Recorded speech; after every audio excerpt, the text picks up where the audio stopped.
Telangana police کی فرض شناسی اور فرینڈلی پولیسنگ ملک بھر کے لیے مثالی ہے۔ قیام تلنگانہ کے بعد سے تلنگانہ پولیس نے عوام کے ساتھ بہتر تعلقات پیدا کرتے ہوئے ان کے مسائل کو حل کرنے میں کامیابی حاصل کی ہے۔ پچھلے 8 سالوں میں حکومت تلنگانہ نے ریاست بھر میں متعدد پولیس اسٹیشنوں کی جدید تعمیرات مکمل کی، جو بہت ہی شاندار اور جدید سہولیات سے مزین ہیں۔ ان خیالات کا اظہار تلنگانہ کے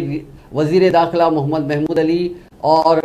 ایک اور ریاستی وزیر اندرا کرن ریڈی نے چاشمبے کو سرپور کاغذ نگر میں پولیس اسٹیشن کی عمارت کا افتتاح کرتے ہوئے کیا۔ کمرم بھیم آصف آباد ضلع میں دونوں وزراء نے 7 پولیس اسٹیشن کی جدید عمارتوں کا افتتاح کیا، جن کی لاگت 12 کروڑ 30 لاکھ روپے ہے۔ اس موقع پر منعقدہ تقریب کو مخاطب کرتے ہوئے انہوں نے کہا کہ قیام تلنگانہ سے قبل عوام میں پولیس کے متعلق ایک قسم کا ڈر اور خوف رہتا تھا، جس کی وجہ سے عوام بلا خوف پولیس اسٹیشن کو نہیں جایا کرتے تھے، بلکہ جب کبھی پولیس اسٹیشن کو جانا ہوتا تو اپنے کسی لیڈر یا کسی وکیل کو ساتھ لے کر جایا کرتے تھے، جن کی وجہ سے ان کے مسائل کا حل وقت طلب ہوتا تھا۔